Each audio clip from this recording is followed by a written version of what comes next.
libérer, un pays finissait par tomber dans un piège encore pire. C'est la question, un peu dérangeante je dois dire, que pose une analyse récente sur l'avenir du Mali. Une analyse qui nous plonge vraiment dans les coulisses les plus cyniques de la géopolitique. Au cœur de cette réflexion, il y a cette question, presque choquante.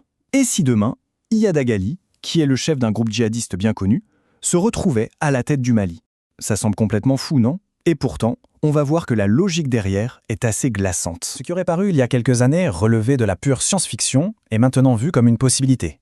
Attention, le but ici, ce n'est pas de prédire l'avenir. C'est plutôt de décortiquer comment, sur le grand échiquier mondial, l'impensable peut, parfois, devenir une option sur la table.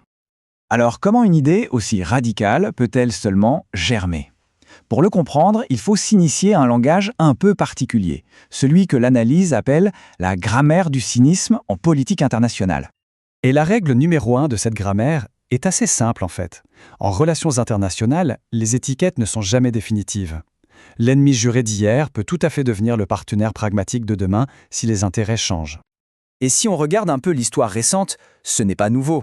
C'est même un schéma qui se répète.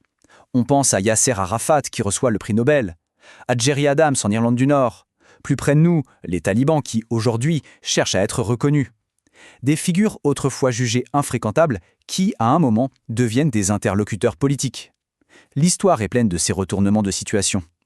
L'exemple le plus frappant aujourd'hui, c'est sans doute celui d'Al-Jolani en Syrie. Hier, il était le chef d'une filiale d'Al-Qaïda. Aujourd'hui, il est reçu au Kremlin comme un acteur politique qu'on ne peut plus ignorer.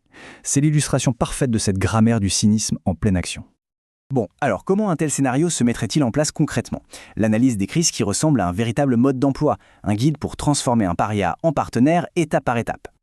Tout commence par un calcul d'intérêt froid et stratégique. Du point de vue de Moscou, par exemple, pourquoi ne pas remplacer un leader malien un peu imprévisible par quelqu'un qui leur devrait absolument tout? Ce serait la garantie d'avoir un relais docile à Bamako. Et pour l'Algérie voisine, ça pourrait être un moyen d'installer un allié pour mieux gérer la situation dans le nord du Mali, servant au passage ses propres intérêts. Mais ce jeu de pouvoir, ce cynisme, ça a un coût. Et c'est bien le peuple malien qui paierait l'addition. Alors, quel serait le vrai prix à payer pour cette paix? Et c'est là qu'on touche à une ironie qui est assez tragique. Le Mali a mis une énergie folle à rompre avec l'influence française au nom de la souveraineté, mais pour tomber finalement dans une autre dépendance, celle de la Russie et de ses mercenaires. Tout ça nous force à nous poser la question, au fond, c'est quoi la vraie souveraineté? Ce n'est pas de pouvoir choisir son protecteur, c'est de ne plus en avoir besoin du tout. C'est simplement la capacité de décider pour soi-même, seul. La question qui en découle est donc assez brutale, mais il faut la poser. Est-ce que le Mali de 2025 serait réellement plus libre que celui de 2020? Le pays aurait-il vraiment gagné quelque chose en termes d'indépendance? Mais en fait, l'avertissement le plus important de cette analyse, ce n'est peut-être même pas le scénario lui-même. Le vrai danger, c'est autre chose. C'est la fatigue, l'épuisement moral qui rend un tel scénario possible. Quand une population est à bout, après des années et des années de crise, de guerre, de violence, elle devient vulnérable. La fatigue, la lassitude devient la meilleure arme des cyniques. On devient prêt à accepter l'inacceptable, juste pour avoir un peu de répit. On a donc deux tragédies qui se jouent en même temps. D'un côté, il y a le cynisme des puissances étrangères qui avancent leurs pions sur l'échiquier. Et de l'autre, et c'est peut-être bien plus grave, il y a la tragédie d'un peuple qui est tellement fatigué qu'il n'a même plus la force de se sentir choqué. Pour le dire autrement, le vrai danger, ce n'est pas tant que ce scénario se produise, c'est l'épuisement collectif qui pourrait nous le faire accepter sans même sourciller, comme si c'était devenu une fatalité normale. Cette fatigue générale, c'est une sorte de poison lent.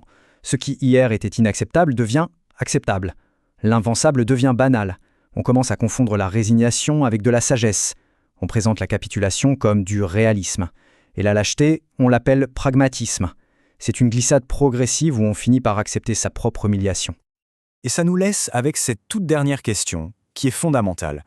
Le simple fait d'envisager sa propre humiliation, de la considérer comme une option réaliste, n'est-ce pas le signe qu'on a déjà perdu l'essentiel?